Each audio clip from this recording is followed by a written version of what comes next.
شاء الله تعالى أعوذ بالله من الشيطان الرجيم بسم الله الرحمن الرحيم يا الله المحمود في كل فعاله يا الله المحمود في كل فعاله يا الله المحمود في كل فعاله استغفر الله كل ذنوبي يا ستار يا غفار بحق حضرت محمد مصطفى صلی اللہ تعالی علیہ وسلم استغفر اللہ کل ذنوبی یا ستار یا غفار بحق مخدوم کائنات و مولائے کائنات سرکاران حسنین کریمین علی رحمت رضوان استغفر اللہ کل ذنوبی یا ستار یا غفار بحق شیخ عبدالقادر جیلانی روح روحانی روح ربانی محی الدین شیخ عبدالقادر جیلانی یا روحی یا قلبی یا نور یا غوث العظم یا باز شب یا مخدوم محی الدین یا حضرت شیخ عبدالقادر جیلانی اغثنی و امددنی و نورنی و اسقنی و اعطنی و اکرمنی و انصرنی و انظرنی و رحمنی و حفظنی و ارشدنی طلع البدر علینا من سنیات الوداع وجبت شکر علینا ما دعا للہ داعی بلغ العلا بکمالہ کشفت تجا بجمالہ حسنت جمیع خصالہ صلو علیہ وآلہ۔ آقا کریم صلی اللہ تعالی علیہ وسلم کی عرف والا مقام ظاہری و باطنی کو دیکھ کے میرے امام نے کہا تھا سب سے اعلیٰ وہ اولا ہمارا نبی، سب سے بالا وہ اعلیٰ ہمارا نبی۔ اللہ نے سب سے پہلے اپنے نور سے اپنے حبیب کے نور کو پیدا کیا اور سب سے آخر میں نبیوں کا سردار بنا کے ظاہر کیا۔ میرے امام نے فرمایا نور اول کا شمع فیروزہ ہوا، بزم آخر کا چمکا ہمارا نبی۔ 1,00,000 سے زائد انبیاء کرام زمین پہ تشریف لائے، کوئی یونان میں آیا، کوئی مصر میں آیا، کوئی فلسطین میں آیا اور کوئی یمن و ایران میں آیا۔ کہیں کی تہذیب بہت اچھی تھی، کہیں کا حسن بڑا پیارا تھا، کہیں کی ثقافت مثالوں میں تھی، کہیں آئس لینڈ برفیلی فضا قائم تھی، لیکن حضور کی شہر میں آئے، وہ شہر جسے مکہ کہتے ہیں، جسے پتھروں کی زمین کہتے ہیں، لوگ پتھر کے، مزاج پتھر کا، باتیں پتھر کی، لہجے پتھر کے، ہاتھوں میں پتھر، جیب میں پتھر، یہاں تک کہ معبودان باطل پتھر کے۔ اتنی پتھروں کی بھیڑ میں حضور کا آنا، میرا امام کہتا ہے سب چمک والے اجروں میں چمکا کیے، اندھے شیشوں میں چمکا ہمارا۔ جب کمپیئرنگ کی جاتی ہے تو ایک دوسرے کی تنقیص ہوتی ہے، مذاق اڑایا جاتا ہے، لیکن جب میرے امام نے نبیوں کے درمیان نبیوں کے سردار کی کمپیئرنگ کی تو کسی نبی کی شان میں ذرہ برابر کوئی نقص دیکھنے کو نہ ملا۔ میرا امام کہتا ہے سارے اونچوں میں اونچا سمجھنے جسے ہے وہ سوچے سے اونچا ہمارا نبی۔ لوگ کہتے ہیں کہ یہ پولیو ڈراپ کے 2 بوند ہے جسے استعمال کے بعد بچے معذور اور اپاہج وکلانگ نہیں ہوں گے، جبکہ اس کے باوجود بھی ایسے ہو جاتے ہیں۔ میرے امام نے فرمایا یہ میرے آقا کے جسم پاک سے مس ہونے والے پسینے نور کے 2 قطرے ہیں جن سے اللہ نے جنت میں 2 نہر بنائی ہے جسے کوثر و سلسبیل کہتے ہیں۔ میرا امام کہتا ہے جس کی 2 بوند ہیں کوثر و سلسبیل، ہے وہ رحمت کا دریا ہمارا۔ لوگ کہتے ہیں میری پارٹی میری جماعت میں آ جاؤ، ہم تمہیں سڑکوں کی ٹھیکیداری، نلوں کے لگوانے کے تمہیں معاہدے کی صورت میں انعام دے دیں گے۔ میرا امام کہتا ہے یہ تمہیں کیا دیں گے، یہ خود میرے نبی سے ادھار مانگتے ہیں۔ کون دیتا ہے دینے کو منہ چاہیے، یہ شاعری کی دنیا میں سے کہتے ہیں کھلی اڑانا۔ کون دیتا ہے، لکھنوی زبانی ہے، کون دیتا ہے دینے کو منہ چاہیے، دینے والا ہے سچا ہمارا نبی۔ ذرا اونچے بولیں دینے والا ہے سچا ہمارا نبی، اور بلند آواز سے دینے والا ہے سچا ہمارا نبی۔ ہمارا نبی۔ عقیدہ تھا صحابہ کرام کا۔ اللہ کے نبی صلی اللہ علیہ وسلم کی بارگاہ میں حضرت ابو ہریرہ بیٹھے ہوئے تھے، انہوں نے حضور سے فرمایا کہ آقا میری ماں ہے کافرہ، آپ سے محبت نہیں کرتی ہے، آپ کو برا بھلا کہتی ہے، میں چاہتا ہوں کہ میری ماں کے لیے آپ دعا کر دیں اللہ میری ماں کو ایمان دے دے۔ تو حضور نے اپنے مبارک ہاتھوں کو اٹھایا ابو ہریرہ کی ماں کی ہدایت کی دعا کے لیے، تو ابو ہریرہ اٹھ کر کے بھاگے وہاں سے اور اپنے گھر چلے گئے۔ کچھ لمحوں کے بعد جب واپس آئے تو صحابہ کرام نے ان کو پکڑ لیا. بولے ادھر آؤ ابو ہریرہ. بولے کیا بات ہے؟ بولے حضور سے تم نے کیا کہا؟ بولے حضور سے میں نے کہا کہ میری ماں کافرہ ہے، آپ کو نہیں مانتی، آپ میری ماں کی ہدایت کے لیے دعا کر دیں، میری ماں کو اللہ ایمان دے دے. تو بولے پھر؟ بولے حضور نے اپنے ہاتھوں کو اٹھایا. بولے تم کیوں بھاگ دے؟ میں جانتا ہوں، میرے یقین کے ساتھ تیقن کے ساتھ ایمان ہے کہ حضور کو تمہاری آمین کی ضرورت نہیں، حضور کی دعا. لیکن تم بھاگ کیوں گئے؟ تم بھاگ کیوں گئے؟ تو جناب ابو ہریرہ نے ایک جملہ کہا تھا، میں اس لیے تیزی سے گھر بھاگ گیا، دیکھیں پہلے گھر میں پہنچتا ہوں کہ حضور کی دعا پہلے پہنچتی ہے.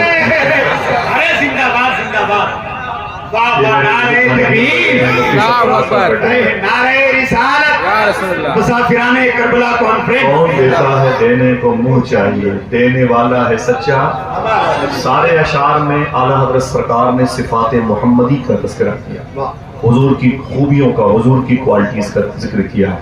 لیکن جب آخر میں مکے تک پہنچے تو اپنی انکساری کو سامنے رکھا اور کہتے ہیں حضور کے اندر اگر یہ صفت تھی، یہ صفت تھی، یہ صفت تھی، اور میں گنہگار ہوں. یہ ان کی انکساری ہے. اور میں گنہگار ہوں تو میرے کام کے حضور کیسے ہیں؟ میرے کس کام کے حضور ہیں؟ میں گنہگار ہوں اور پھر حضور میرے کام کیسے آئیں گے؟ تو پھر تسلی دیتے ہیں اپنے آپ کو، غمزدوں کو رضا مزدہ دیجئے کہ ہے بے کسوں کا سہارا ہمارا. حضور کے اندر یہ صفت بھی پائی جائے. سبحان اللہ. بہت ہی مبارک محفل ہے. میں نے ابھی سلام نہیں کیا، قرآن کی آیت کی تلاوت نہیں کی، اور مل جل کے درود بھی نہیں پڑھا. ایک دو شعر نعت کے پڑھ دو. اور بہت بڑے بڑے لوگ یہاں پر تشریف فرما ہے. اور سب سے بڑی بات علماء کرام کی جو انجمن ہے، اللہ تعالیٰ اس انجمن کو شاد و آباد فرمائے. ظاہر سی بات ہے کہ آخرت کی پاکیزہ منڈی میں کامیاب ہونے کی خواہاں لوگ یہاں پر بیٹھے ہوئے، انہیں کیا ملے؟ ہم کو آپ داد و تحسین سے بھی نوازتے ہیں، نظر و نیاز سے نوازتے ہیں. ان کی باتیں بھی متاثر ہوتی ہیں، اور کل انہیں بہت ساری باتیں اپنے بڑوں سے سننی پڑتی ہیں. کیوں بیٹھتے ہیں یہاں پر؟ لیکن ایک درد ہے جو غم حسین سے قریب ہے، متصل ہے. یہ غم تمام تر غموں کا امام کہلاتا ہے. جہاں یہ شمع روشن ہوتی ہے پروانے آ ہی جاتے ہیں. ان کو روک نہیں سکتے آپ.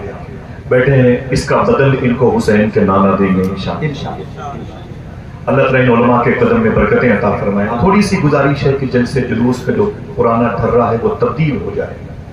سمجھے؟ مجھے بھی اپنی نیند، اپنا گھر پیارا لگتا ہے، لیکن حقیقت یہ ہے کہ مجھے ایک بات یاد آتی ہے جب حضرت موسیٰ کلیم اللہ سے فرمایا تھا میرے مولا اس بستی کے بارے میں تیرا کیا حکم ہے؟ اللہ نے فرمایا کہ اس بستی پر مجھے عذاب نازل کرنا ہے، تہس نہس کر دوں گا اس بستی کو. ماؤں سے ان کے بچے بچھڑ جائیں گے. یہ قصبہ، یہ شہر گرد و نواح کا یہ پورا بیلٹ زمین کے صفحے سے ختم ہونے والا ہے. نوح علیہ السلام کو موسیٰ علیہ السلام نے کہا میرے مولا اگر کرم فرما تو میری خواہش ہے. کیا؟ بولے میرے مولا اس شہر میں ایک نیک آدمی رہتا ہے، اس شخص کو میں اس بستی سے نکال دوں، پھر اپنا عذاب نازل فرمانا. اللہ فرماتا ہے موسیٰ یہ عذاب بھی اسی نیک آدمی کی وجہ سے آنے والا ہے. علماء کرام سنیں، شورا کرام سنیں، منتظمین سنیں جو ذمہ دار ہیں، جن کو اللہ نے مال و متاع سے نوازا. قصہ کہانیاں سن کے مت جائیے گا اپنے گھر. یہ زندگی کو بنانے والی، دلوں کو منقلب کرنے والی رات ہے. کسی وجہ سے کوئی بیس ہے، کوئی ریجن ہے، کوئی سبب ہے آپ کو بلایا اللہ نے. سب کو نہیں بلایا. لوگ 50-50 کلومیٹر سے چلے آتے ہیں، 50 قدم پہ لوگ اپنی کھڑکیوں پہ پردے لگا کے سو جاتے ہیں. یہ بے توفیقی ہے. اللہ فرماتا ہے موسیٰ یہ عذاب بھی اسی نیک شخص کی وجہ سے اس بستی پہ آنے والا ہے. بولے میرے مولا کیا ماجرا ہے؟ اللہ فرماتا ہے اے موسیٰ اس کو بہت ساری باتیں میں نے بتا رکھی ہیں، آخرت کے حوالے سے، خوف کے حوالے سے، سچائی کے حوالے سے، لیکن وہ باتیں لوگوں کو بتاتا نہیں ہے. ساری باتوں کو دبا کے رکھے ہوئے ہیں. اس کا یہ عمل میری رحمت کو ناراض کر رہا ہے، میرے غضب کو دعوت دے رہا ہے. اس بستی پر عذاب اس کے اسی عمل کی وجہ سے. میں گزارش کروں گا کہ آپ کے پاس اگر دام ہے، درہم ہے، قدم ہے، سخن ہے، آپ استعمال کریں، ورنہ آپ سب سے سوال کیا جائے گا. حقیقت یہ ہے. یہ حضور صوفی سلطان میاں شاہ صاحب کے بنا کا جملہ، جو کتاب ابھی دعائے الحمدللہ میں نے اپنے بڑوں کے سینے کے قریب جیب تک پہنچائی ہے. بڑے بھائی محترم عبدالرؤف صاحب نظامت خوبصورت کر رہے ہیں.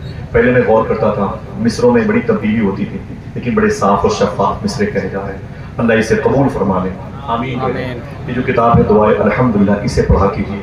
صوفی صاحب بلّہ کی کتابیں پڑھ کے نہ جانے کتنے لوگوں نے حضور غوث پاک کی اور مدینے والے آقا کی زیارت کا شرف، اور یہ جو کتاب ہے دعائے الحمدللہ، اس کو حضور غوث اعظم سرکار 900 سال کے بعد آپ نے اسے ظاہر فرمایا۔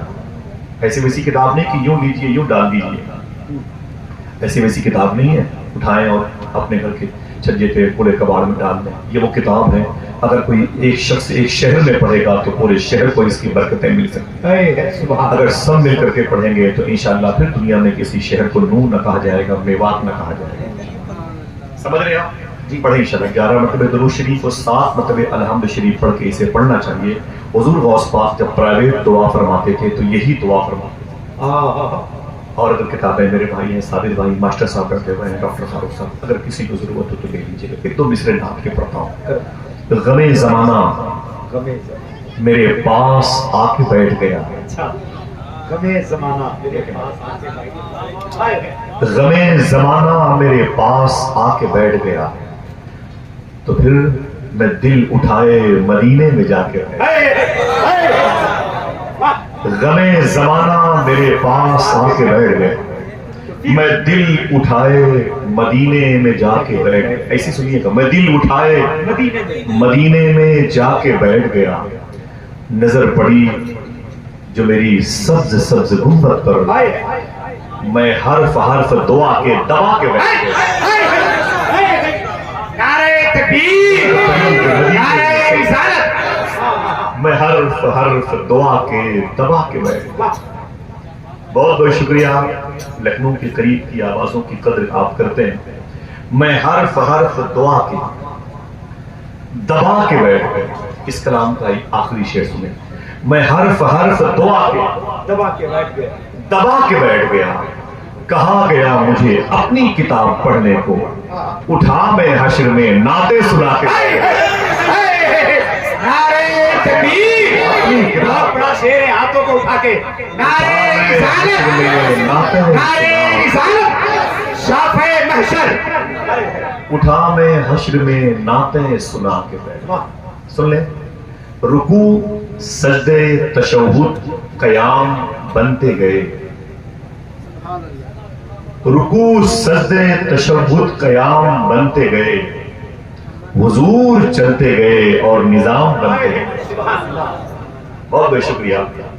رکوع سجدے تشہد قیام بنتے گئے، حضور چلتے گئے اور نظام بنتے گئے، جو لوگ پشتوں سے کچھ بھی نہ تھے سوائے غلام، درود پڑھتے گئے اور امام بنتے گئے۔ جو لوگ پشتوں سے کچھ بھی نہ تھے سوائے غلام، درود پڑھتے گئے اور امام بنتے گئے، بس ایک نام محمد چنا گیا اور پھر اس ایک نام سے سب نیک نام بنتے گئے، اس ایک نام سے سب نیک نام بنتے گئے، جو لوگ پشتوں سے کچھ بھی نہ تھے سوائے غلام، درود پڑھتے گئے اور امام بنتے گئے۔ زمانہ کہتا ہے وہ دشت کربلا نہ گیا، سرے حسین گیا قول مصطفیٰ نہ گیا، تمام عمر کے پیاسے تھے 3 دن کے نہیں، بغیر جام شہادت پیے رہا نہ گیا۔ دیکھیں اس مزاج کی شاعری مجھے بہت پسند ہے، ایک لفظ ہے وہ کئی جگہ استعمال ہوا ہے، سن لیں بس اسی انداز۔ تمام عمر کے پیاسے تھے 3 دن کے نہیں، بغیر جام شہادت پیے رہا نہ گیا، بوقت کربلا سب نے کہا یہ جوڑ کے سر، ابھی گیا تو گیا پھر گیا گیا نہ گیا۔ بوقت کربلا سب نے کہا یہ جوڑ کے سر، ابھی گیا تو گیا پھر گیا گیا نہ گیا۔ بڑے ادب اور احترام کے ساتھ میں سلام کروں، میرے سلام کا جواب دیں، بس بیٹھے رہیے گا، کوئی نعرہ نہیں، کوئی ہنگامہ نہیں، نظر و نیاز کو دینے کا شوق ہے تو پیروں کی مٹی دے دیجیے گا، میری قبر میں کام آئے گی انشاءاللہ۔ اور جب میرا دل کہے گا میں آپ کے دل کو بلاؤں گا، تھوڑی سی بات ہو جائے گی انشاءاللہ، ٹھیک ہے؟ میں سلام کروں، میرے سلام کا جواب دیں۔ السلام علیکم ورحمۃ اللہ وبرکاتہ۔ وعلیکم السلام۔ اس کے بعد درود شریف پڑھنا ہے۔ درود کے حوالے سے 2 بات کروں گا، حضور صوفی سلطان میاں شاہ صاحب قبلہ سے پوچھا گیا کہ درود پڑھنے کا طریقہ کیا ہے؟ آپ نے فرمایا وہی طریقہ ہے جو نماز پڑھنے کا ہے، وہی طریقہ ہے جو نماز پڑھنے کا ہے۔ تو پوچھا کہ حضور نماز پڑھنے کا طریقہ کیا ہے؟ آپ فرماتے ہیں کہ مدینے والے آقا نے ارشاد فرمایا ایسے نماز پڑھو یا تم خدا کو دیکھ رہے ہو یا خدا تمہیں دیکھ رہا ہے، اور ایسے ہی درود پڑھو یا تم نبی کو دیکھ رہے ہو یا نبی تمہیں دیکھ رہا ہے۔ یہ باتیں یاد رکھیے گا، پتہ نہیں میری زندگی اس کے بعد ختم ہو جائے، مجھے فجر کی نماز کا وقت میسر نہ آئے، لیکن یہ باتیں یاد رکھیے گا۔ پروفیسر واصف علی واصف سے پوچھا گیا کہ درود پڑھنے کی شرط کیا ہے؟ علماء کرام اسے سونے کی قلم سے لکھیں، درود پڑھنے کی شرط کیا ہے؟ تو پروفیسر واصف علی واصف نے فرمایا کہ درود پڑھنے کی ایک شرط ہے۔ کہا کیا؟ کہا درود پڑھنے والا، دیکھنا کس کا ذہن حاضر ہے، درود پڑھنے والا اور جس پر درود پڑھا جائے دونوں کا زمانہ ایک ہونا چاہیے، دونوں کا زمانہ، دونوں کا زمانہ ایک ہونا چاہیے۔ تو لوگوں نے کہا کہ ڈاکٹر صاحب یہ کیسے کہہ دیا آپ نے، پھر ہم درود نہ پڑھیں، پھر ہم درود نہ پڑھیں کیونکہ ہم تو 1400 سال کے بعد ہیں۔ اللہ اکبر، اللہ اکبر۔ واصف علی واصف نے فرمایا تم حضور کے زمانے میں نہیں لیکن حضور تو تیرے زمانے میں ہے۔ کہا حضور ہیں، ثبوت کیا ہے؟ کہا سورج نکلتا ہے یہی اس بات کا ثبوت ہے، چاند چمکتا ہے یہی اس بات کا ثبوت ہے، زمین کا بیلنس قائم ہے یہی اس بات کا ثبوت ہے، رب کی قدرت سے اس کے حبیب کے صدقے میں آسمان بغیر کسی پلر کے رکا ہوا ہے یہی اس بات کا ثبوت ہے۔ یہ جان ہے، جان ہے تو جہان ہے، ورنہ لاکھوں بلائیں ہٹ جائیں گر رسول خدا درمیان سے، لاکھوں بلائیں ٹوٹ پڑے آسمان سے۔ اللہ، حضور کے ہونے کا آپ کو ایمان رکھنا ہی پڑے گا، حاضر باش لوگوں میں شامل ہونا پڑے گا، حاضری کا طریقہ، حاضری کے آداب، حاضری کا آئین، حاضری کا آرٹیکل کی راہ کے مسافر بننا پڑے گا، تب آپ درود پڑھ سکتے ہیں، درود پڑھنے والوں میں شامل ہو سکتے ہیں۔ دعا کریں اللہ ہم سب کو قلب کی گہرائیوں سے حضور کی بارگاہ میں درود پڑھنے کی توفیق عطا فرمائے۔ بابا سے بلند پڑھیں اللہم صلی علی سیدنا و شفیعنا و نبینا و مولانا نورک محمد وعزته وبارك وسلم بعدد كل معلوم لك۔ بسم الله الرحمن الرحيم يا أيها الذين آمنوا اتقوا الله وكونوا مع الصادقين، صدق الله مولانا العظيم وصدق رسوله النبي الأمين المتين المبين الكريم۔ بیٹھے رہیے گا، اللہ نے قرآن میں ارشاد فرمایا، اللہ کا قرآن آپ سے مخاطب ہے، اے ایمان والو خوش ہو جاؤ، خوش ہو جاؤ، آپ فرحت محسوس کرو، آپ مسرور ہو جاؤ کہ آپ کو اللہ کا کلام مومن کہتا ہے۔ واہ، آپ کتنے خوش قسمت ہیں کہ آپ کو قرآن مومن کہہ رہا ہے، کہہ رہا ہے تم مومن ہو۔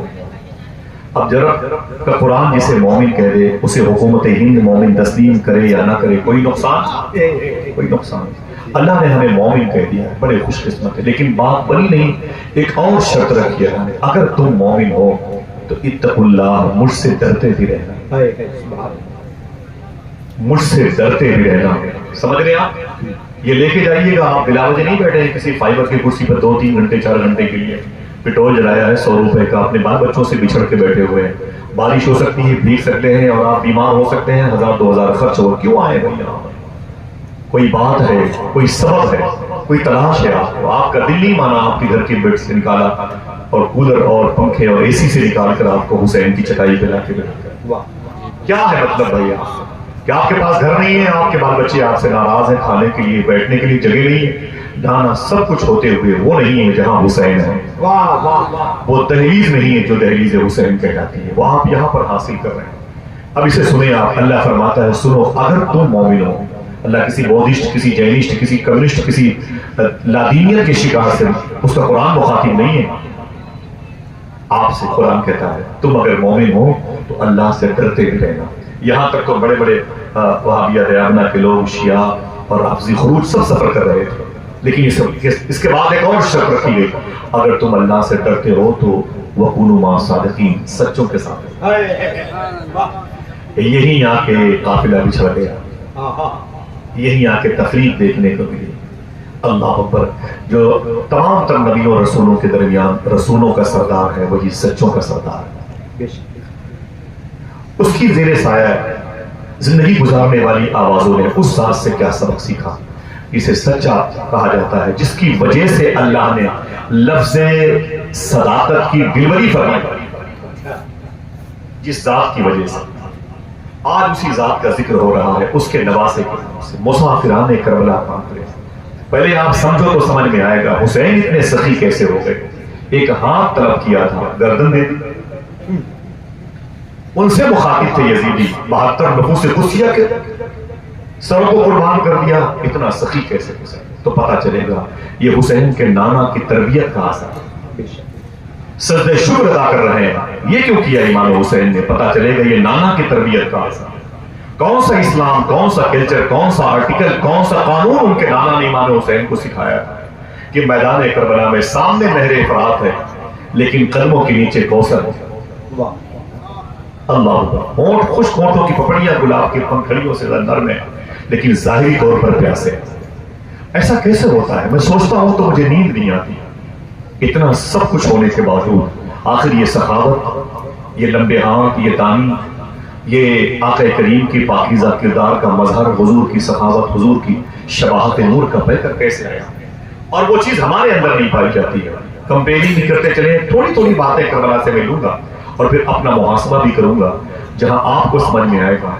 امام حسین کے والد مولا کائنات، ان کے بھائی امام حسن، خود ان کی شہزادیاں سیدانیوں نے کیا سلوک کیا تھا وہ آپ کو بعد میں سمجھ میں آئے گا۔ پہلے آپ سن لیں کہ یہ سخاوت امام حسین کی جو مسافران کربلا کے طور پر نظر آتی ہے نا، اسیران کربلا کے طور پر، ان کی تعلیم کے زیر اثر وہ کیسی ہے آپ کو سمجھ میں آئے گا۔ بہت پہلے کی ایک بات بتاتا ہوں، یہی وہ دین تھا امام حسین کا لایا ہوا جو ہمارے پاس نہیں ہے۔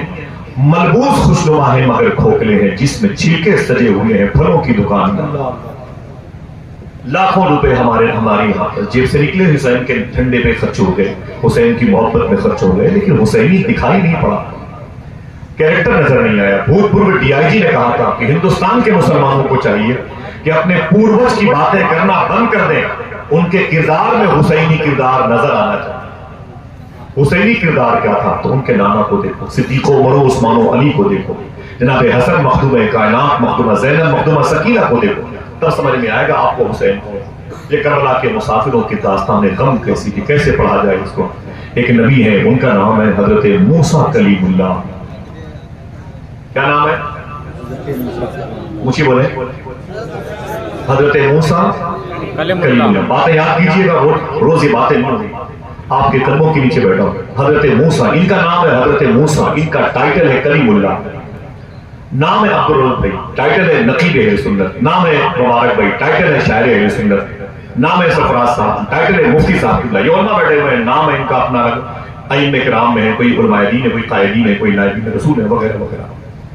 موسیٰ علیہ السلام کا نام تھا حضرت موسیٰ، ٹائٹل ہے کلیم اللہ۔ کبھی سوچا تنہائی میں؟ اسلام غور و فکر کا نام ہے، ان کا نام کلیم اللہ کیسے پڑا؟ ایک شخص نے موسیٰ کلیم اللہ سے پوچھا تھا، آپ اللہ کے نبی ہیں، آپ کو جو نام ملا بڑا پیارا ہے، موسیٰ موسیٰ موسیٰ، پلس آپ کو کلیم اللہ کا ٹائٹل کیسے مل گیا؟ اپنی کمپیئرنگ کیجئے گا، پھر امام حسین کو، پھر نوح اور میوات کو دیکھیے گا، سلگتا ہوا ہندوستان، چیختی ہوئی انسانیت، دمتی توڑتی ہوئی باپ کی گود میں اس کی بچیاں، اور مسمار ہونے والے مکانات کو دیکھیے گا، امام حسین کا جلتا ہوا خیمہ، ان کے نانا کی تعلیم، کمپیئرنگ کیجئے گا، کوئی ریجن آپ کو سمجھ میں آئے گا۔ تھوڑی سی بات، یہ موسیٰ علیہ السلام، کسی نے پوچھا ہے موسیٰ آپ کو کلیم اللہ کا ٹائٹل کیسے ملا؟ آپ نے فرمایا میرا کام تھا، میں جنگلوں میں بھیڑ بکریاں چلایا کرتا تھا، ایک دن بکریاں لے کے جا رہا تھا، میری ایک بکری غائب ہو گئی، بہت ڈھونڈا لیکن میری بکری نہ ملی، میں لاٹھی لے کے اسے ڈھونڈ رہا تھا، دل کہہ رہا تھا کہ جہاں مل گئی اس کے ہاتھ پاؤں توڑ دوں گا، ڈھونڈتا رہا، بکری نہ ملی۔ جب شام ہوئی تو میں نے کیا دیکھا، ایک پہاڑ کی سائے میں، دیوار کے سائے میں میری بکری کھڑی ہے اور وہ تھک گئی ہے اور ہانپ رہی ہے۔ جناب موسیٰ علیہ السلام کہتے میں نے لاٹھی اٹھائی کہ 10-20 لاٹھی اس کو دے دوں، اس کی جان چلی جائے، لیکن جب قریب پہنچا تو میں نے کیا دیکھا کہ میری بکری رو رہی ہے، حساس طبیعت تھی۔ کہتے میں نے لاٹھی پھینک دی اور اپنی بکری سے لپٹ گیا، اس سے محبت کی باتیں کرنے لگا، بکری کی زبان سے اس کی آواز نکلی، میں نے محسوس کی، میں اس کی آواز میں باتیں کرنے لگا۔ تو موسیٰ علیہ السلام کہتے ہیں خدا کی بارگاہ سے آواز ہے، اے موسیٰ تو نے ایک حقیر جانور بکری سے باتیں کی ہیں، جا کل سے طور پہاڑ پر میں تجھ سے باتیں دیکھیں وہ جو گنبد پر حسین لکھا ہوا ہے، پہلے بنیاد کی اینٹ تو دیکھو وہ کیسی تھی، ان کا کیریکٹر کیسا ہے، ان کے ناموں کو جو بزرگوں نے انبیاء کرام کی بارگاہ سے ان کی نبوت و رسالت کے ظاہری جلوے تھے وہ منسوخ ہوئے تھے، لیکن جو فیضان حضور کی زبان سے کبھی کبھی ان کے برستے تھے، صحابہ اسے کیا کس عمل کے میدان میں اسے لے کے جاتے تھے. سنیں آپ، یہی موسیٰ علیہ السلام. آپ کو حسین یاد آئیں گے کربلا کے میدان میں. میں نے کربلا بہت دیکھا ہے. جب یہاں آیا تھا نا 1 سال پہلے، صابر بھائی سے میں نے بتایا، اس کے بعد سے اب تک تقریباً 4 مرتبہ کربلا ہو گیا. سبحان اللہ، سبحان اللہ. اللہ کا شکر. یہ علماء کی جوتیوں کا صدقہ ہے. مجھے پیسے ملتے ہیں تو دل کہتا ہے پہلے امام حسین کا دربار دے، پہلے حضور غوث پاک کا دربار دے. دعا ہے میری آپ سب کو اللہ زندگی میں امام حسین کا روزہ دکھا دے. آپ کو بڑھا کے آمین کہہ دیں. حضور غوث پاک کا دربار دکھا دے. سیدنا شیخ کے باب المراد کی حاضری کا شرف عطا فرما دے. آمین کہہ دیں. باتیں اگر آپ نے سنی تو تھوڑا سا حرکت پیدا کی اپنے گھر جا کر کے، تو آپ کا وجود انشاءاللہ مسلمان نظر آئے گا انشاءاللہ. یہی موسیٰ علیہ السلام. پھر حسین کی سخاوت دیکھیے گا. زمانہ یوں ہی تو کہتا نہیں بیٹا محمد کا. ہاں بے شک. سمجھ رہے ہیں؟ بیٹھیے گا محمد کے ساتھ. 72 مرتبہ کربلا میں روز عاشورہ اتارا فاطمہ کے لال نے صدقہ محمد. یہ سخاوت کہاں سے آئی؟ موسیٰ علیہ السلام کو پڑھیں. ہم کنجوس بخیل ہو گئے، اپنے دروازے پر بیٹھ کے کھاتے ہیں، گوشت کی ہڈیاں ہندوؤں کے دروازوں پر پھینک دیتے ہیں، کرفیو لگتے ہیں، گھر جلتے ہیں، قرآن کے پارے جلائے جاتے ہیں، بچیوں کی عزتیں لوٹی جاتی ہیں، ائمہ کرام کی لاشیں مسجد سے نکالی جاتی ہیں. ایسا کیوں ہوا؟ اسی ماچس کی تیلی کی وجہ سے ہوا جو ہم نے نبی اور رسولوں کے کردار سے اس کو الگ کر کے اپنی جیب میں شہر کو آگ لگانے کے لیے رکھی تھی. یہ موسیٰ علیہ السلام ہے. یہیں سے آپ کو آہستہ آہستہ حسین سمجھ میں آئیں گے، کربلا کے مسافروں کا کیریکٹر سمجھ میں آئے گا. ان کی ایک عادت تھی موسیٰ علیہ السلام کی، جب بھی دسترخوان پر کھانے کے لیے بیٹھتے تھے کسی نہ کسی مہمان کو اپنے ساتھ لے کے بیٹھتے تھے. بچپن سے آپ یہ باتیں سنتے چلے آ رہے ہیں. ایک دن بازار گئے اور ایک مسافر کو بلایا، بولے چل میرے گھر کھانا کھا لے. وہ آ گیا، اسے بٹھا لیا آپ نے، بولے کھانا کھاؤ. آپ نے بھی شروع کر دیا. جب اس نے کھانا شروع کیا تو لقمہ اٹھایا تو آپ نے اس کے ہاتھوں کو پکڑ لیا. بولے ٹھہرنا ہے. رک گیا. جی حضور کیا بات ہے؟ فرمایا کھانے سے پہلے میرے رب کا نام لے، بسم اللہ پڑھ لے. اس نے کہا اے موسیٰ نام آنا، میں تمہارے خدا کو خدا نہیں کہتا، تمہارے نبی کو تم نبی ہو تمہیں نبی نہیں کہتا. میرا مذہب کچھ اور ہے، میرا دھرم کچھ اور ہے، میں بغیر رب کا نام لیے ہوئے کھانا کھا سکتا ہوں. موسیٰ علیہ السلام نے نوالے چھین لیے. فرمایا باہر نکل. نبی کے دسترخوان پر بیٹھ کے نبی کے خدا کا نام نہ لے گا تجھے کھانے نہیں دیے جائیں گے. دھکے مار کے موسیٰ علیہ السلام کہتے ہیں میں نے اسے باہر کر دیا. جب باہر چلا گیا تو دل میں خیال آیا اللہ سے بات کروں. مصر میں طور پہاڑ ہے، کہتے میں اسی پہاڑ پہ چل کے اوپر گیا نا تو اللہ کی بارگاہ سے آواز آئی موسیٰ یہاں کیسے آنا ہوا، یہاں کیسے آنا ہوا. جناب موسیٰ علیہ السلام کہتے ہیں میرے مولا تجھ سے باتیں کرنا چاہتا ہوں. آواز آئی اللہ کی اے موسیٰ میرے بندے کا دل توڑ کے مجھ سے باتیں کرنا چاہتا ہوں.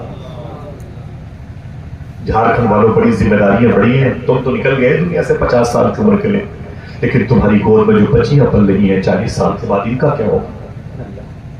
سوچو سوچو سوچو سمجھو. ان بزرگوں کے کردار کو بھولنا نہیں، تب تمہارے گھروں کی دہلیز پر حسین پاک کی محبت کا چراغ روشن ہو. سچوں کے سردار کیسے؟ اللہ اکبر. اللہ فرماتا ہے موسیٰ میرے بندے کا دل توڑ کر کے مجھ سے باتیں کرنا چاہتے ہو. بولے میرے مولا تیرا بندہ وہ جو کھانے کے لیے آیا تھا وہ تجھے خدا نہیں کہتا، مجھے نبی نہیں کہتا. اللہ فرمایا کہ موسیٰ اس کی عمر کتنی ہے؟ بولے تقریباً 50 سال کی ہے. اللہ فرماتا ہے موسیٰ یہ بتاؤ 50 سال سے اسے کون کھلا رہا ہے؟ 50 سال سے اسے کون کھلا رہا ہے؟ مظفر وارسی نے کہا تھا وہی تو ہے جو نظام ہستی چلا رہا ہے میرا میرا. صوفی صاحب فرماتے ہیں ماں کے پیٹ میں بچہ ہوتا ہے، ماں کھاتی ہے اپنے حساب سے، اللہ بچے کو دیتا ہے بچے کے حساب سے. یہ اس کی قدرت ہے کہ نہیں؟ اللہ اکبر. یہ بتا موسیٰ 50 سال سے اسے کون کھلا رہا ہے؟ بولے میرے مولا اسے تو ہی کھلاتا ہے. اللہ فرماتا ہے موسیٰ سن 50 سال سے اسے میں نے کھلایا، بھوکا نہیں مارا. آج تک کبھی میں نے اس کا دھرم نہیں پوچھا. مالک یوم الدین، میں حشر کے دن کا مالک ہوں، دین کے دن کا مالک ہوں. یہ فیصلے کر لیا میں اس سے وہاں پوچھوں گا میں نے پیدا کرنے سے پہلے کہا تھا میں پیدا کیا ہوں تو تجھے کھلاؤں گا، حی و زندہ رکھوں گا، تم کون ہوتے ہو اسے اپنے دسترخوان سے بھگانے والے؟ جب تک تم اسے نہیں راضی کرو گے میں تم سے باتیں نہیں کروں گا۔ تمہارے دروازے پر فقیر آ کے چلا جاتا ہے، ہاں کہتے ہو یا حسین یا حسین، تمہارے دروازے پر تقریباً 300 روپے کے جھنڈے لگے ہوتے ہیں اور اسی جھنڈے کے نیچے بیٹھ کے تمہارا سگا بیٹا رات کے 2-2 بجے تک پبجی گیم کھیلتا ہے، رات بھر تمہارا بیٹا بیٹھ کر کے اسی دروازے کے قریب بیٹھ کر کے رات بھر گانے بجانے فلمی ڈرامے سنتا ہے، دیکھتا رہتا ہے۔ اسی دروازے پر صبح کو ایک فقیر آتا ہے، وہ کہتا ہے اللہ کے نام پہ کچھ دے دو، تم ہانکی لے کے باہر نکل۔ یہی سوچ لیا کرو جہاں اس فقیر نے اللہ کا نام لیا ہے اسی دروازے پر میرے بیٹے نے رات بھر شیطان کے ساتھ رات گزاری کی، گناہوں کو دعوت دی۔ اللہ کا شکر ہے کہ ایک فقیر نے اسی جگہ پہ کھڑے ہو کے اللہ کا نام لے کے اس نحوست کو پاک کر دیا۔ تم اس فقیر پہ غلط پڑے، اللہ اکبر۔ ذرا سوچو تعلیم کا امام حسین موسیٰ علیہ السلام کہتے میرے مولا آوازیں جاؤ اسے راضی کرتا ہوں، مجھ سے بات کرنا۔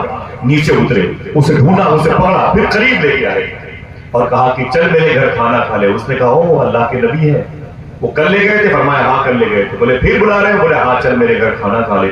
اس نے کہا کہ سنیں موسیٰ آپ کے رب کا نام نہیں لوں گا، بسم اللہ نہیں پڑھوں گا۔